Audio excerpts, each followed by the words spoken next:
Hi, I'm Kate Harawa, Director of Influence and Scale at Water for People.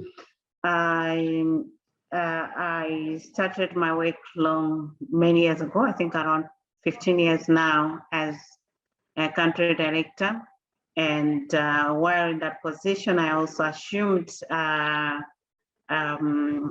chairmanship for the network for NGOs in Malawi, so West Network. And as I moved on to Director of Influence and Scale, I continued on that role. So through that role, I've been involved in a lot of collaboration within Malawi through either the West Network, but also other thematic working groups at national level, interacting with government, sometimes becoming a representative of all NGOs in government meetings, as well as with some development partners like donors that support WASH. As years went by, I also joined Agenda for Change, as Water for People globally is a member of Agenda for Change. And last year, I started or initiated the in-country collaboration for Agenda for Change members, and where we have Water for People, WHH, and CARE as members. And this year also we've seen CRIs joining. Among outside Agenda for Change members, we also have a wider grouping of NGOs that also participate in our collaboration meetings, like United Purpose, World Vision.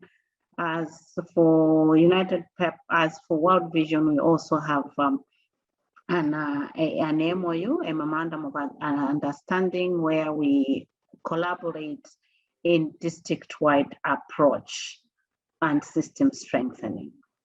So as I mentioned, those are some of the key collaborating members in country. And so far, we've managed to jointly do a system strengthening assessment, or we assess the system, the WASH systems in Malawi, looking at the 8 WASH building blocks. And we did this very collaboratively in a way that the assessment was properly coordinated. The TORs for the consultant that we hired were jointly developed, and even the selection of the consultant. But we also all took part. And after the study was done, we were able actually to meet together, look at the report, highlight the key issues, and come up with key action points. So at the moment, we are actually acting and working on the action points that we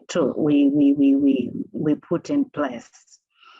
So just to give an example, after that assessment, we've been able to share with other players, not just members of the Agenda for Change. We've shared with government members. We've shared with other WestNet, that's the NGO sector members. We've also shared with development partners. And the good thing is, when we shared with the development partners, who are led by UNICEF, UNICEF took it up and said, oh yes, this is great.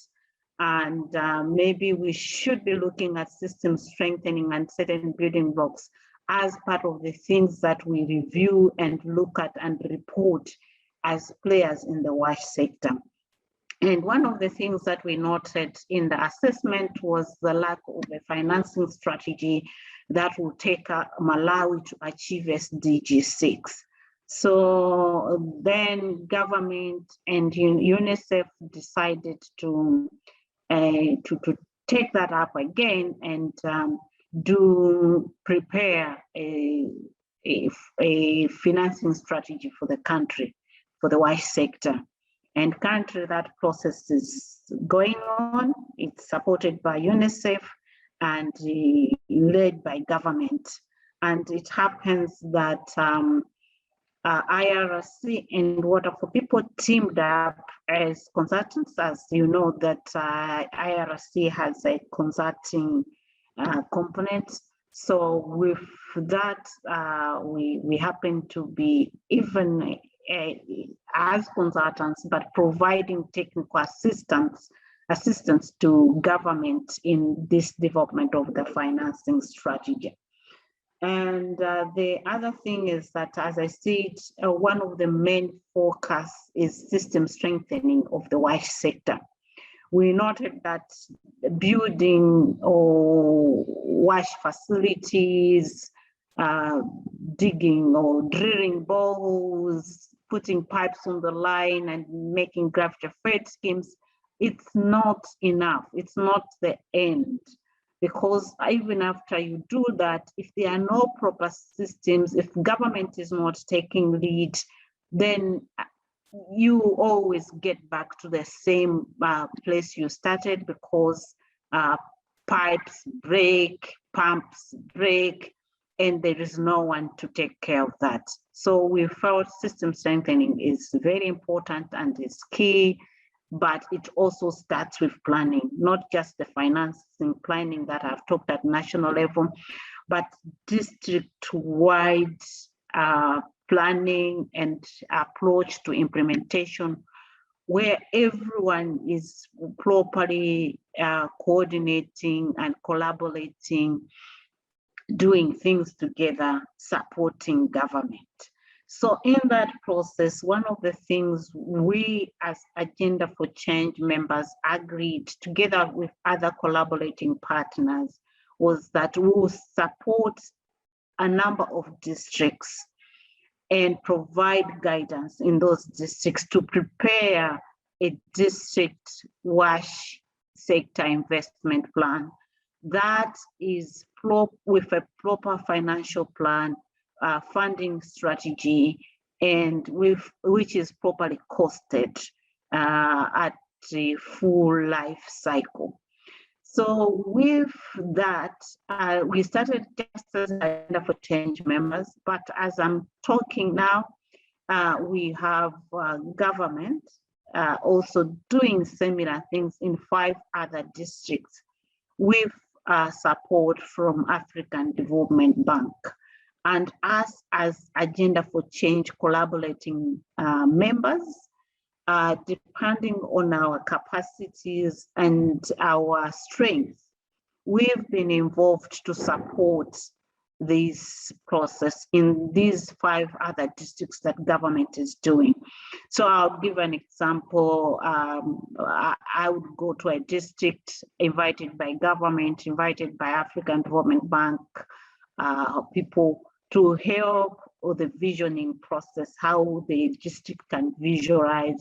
And maybe somebody from WHH would also be invited to help with the life cycle costing, and all that is going on. So this issue of district-wide approach is going beyond the districts that Agenda for Change partners are working on. In terms of what's been challenging, there are still things that we could have done better, but there are still things we wish could have happened maybe even faster.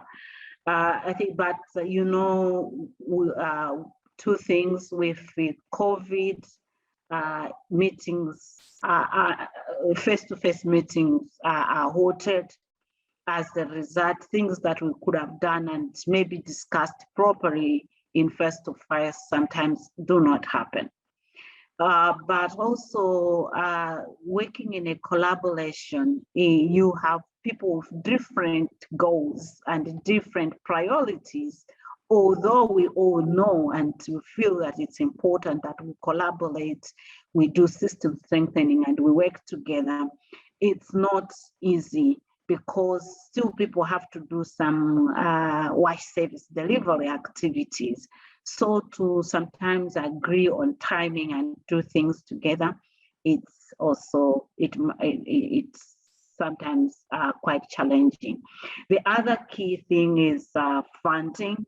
It's also hard to find funding that supports collaboration, that supports people meeting, and even people to allocate time as members, because they, in most of these institutions, they don't have specific staff that are responsible for issues of collaboration or issues of system strengthening.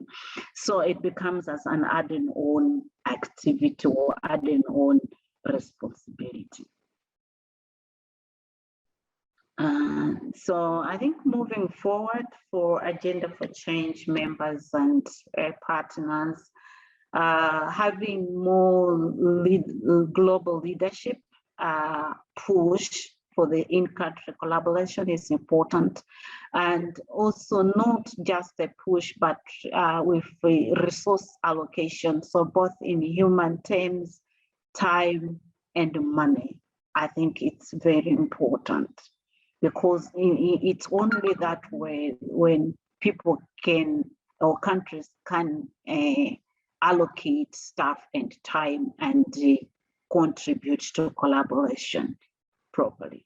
So I see Malawi Agenda for Change collaboration, it's at the, still at the starting point, it's in infancy, but there is a lot of energy, there is a lot of enthusiasm in having it work and being able to influence government policies, being able to help scale WASH at national level and put it at the highest